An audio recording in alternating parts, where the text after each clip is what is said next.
இந்த மாதிரி வண்டி ஆன் பண்ணதும் ஆக்சிலேட்டர் திருக்காமலே வேகம் அதிகரிக்கக்கூடிய இந்த மாதிரி வண்டியை எப்படி ஈஸியா சரி செய்யறதுன்னு பாத்துடலாம். இப்போ இந்த வண்டியை ஆன் பண்றேன், எப்படி தானாவே வேகம் அதிகரிக்குன்னு பாருங்க. இப்ப பாருங்க, கிட்டத்தட்ட 20 கிலோமீட்டர் ஸ்பீட்ல தானாவே வேகம் கூடுது. இதை நீங்க வேகமா டயர் சுத்துறது மூலமாவும் பார்க்கலாம். அதே மாதிரி இந்த வண்டியை வலது பக்கமா திருப்பும் போது இதை விட வேகம் அதிகரிக்குது.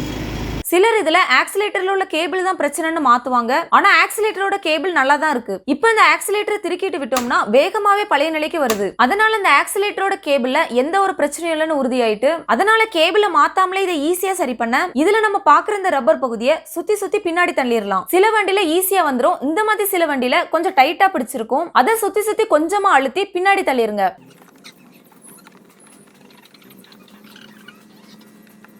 இப்போ பாத்தீங்கன்னா இந்த ரப்பர் பகுதி அருமையா கலட்டியாச்சு. இதுல பாத்தீங்கன்னா மேல ஒரு சின்ன ஒரு நட்டு ஒண்ணு கொடுத்திருக்கு, கீழே பாத்தீங்கன்னா நீளமான பெரிய நட்டு ஒண்ணு கொடுத்திருக்கு. இப்போ இந்த சின்ன நட்டை இடது பக்கமா திருப்பி மேல கொஞ்சம் எடுத்துடலாம். அதுக்கு இதுக்குரிய ஸ்பேனரை பயன்படுத்தி எடுத்துடலாம்.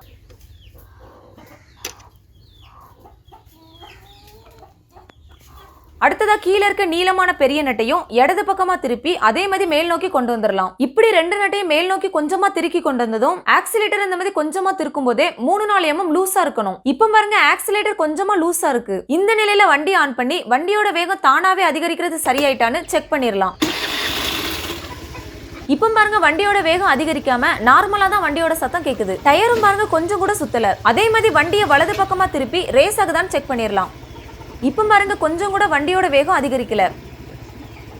அதே மாதிரி இந்த நட்டை இடது பக்கமா திருக்கின பிறகு ஆக்சிலேட்டர் ரொம்ப லூஸா இருந்துச்சுன்னா இந்த நீளமான பெரிய நட்டை கொஞ்சமா வலது பக்கமா கீழ் நோக்கி திருக்கி அடுத்ததான் மேலுள்ள சின்ன நட்டை அதே மாதிரி வலது பக்கமா கீழ் நோக்கி திருக்கி டைட் பண்ணிருங்க. இப்ப பாத்தீங்கன்னா ஆக்சிலேட்டர் நமக்கு தேவையான அளவு கொஞ்சமா லூஸா இருக்கு. அதனால கீழே உள்ள நீளமான நட்டை ஏதாவது ஒண்ணு வச்சு திருங்காம பிடிச்சு மேல உள்ள சின்ன நட்டை வலது பக்கமா திருக்கி டைட் பண்ணிருங்க. அடுத்ததா இதுல இருந்து எடுத்த ரப்பர் பகுதியை கண்டிப்பா மேல் நோக்கி தள்ளி கவர் பண்ணிருங்க.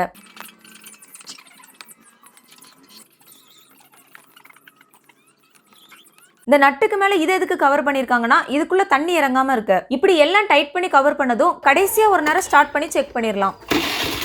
இப்ப பாருங்க, ஆக்சிலேட்டர் கொடுக்காம கொஞ்சம் கூட வேகம் அதிகரிக்கல. இப்ப வலது பக்கம் திருப்புறேன், அப்பவும் எதுவும் பிரச்சனை இல்ல. அதே மாதிரி இடது பக்கம் திருப்புறேன், அப்பவும் பிரச்சனை எதுவும் இல்ல. அதே மாதிரி இந்த ஆக்சிலேட்டர் கேபிள ஆட்டுறேன், அப்பவும் கூட கொஞ்சம் கூட வேகம் அதிகரிக்கல. அதே மாதிரி டயரும் கொஞ்சம் கூட சுத்தல.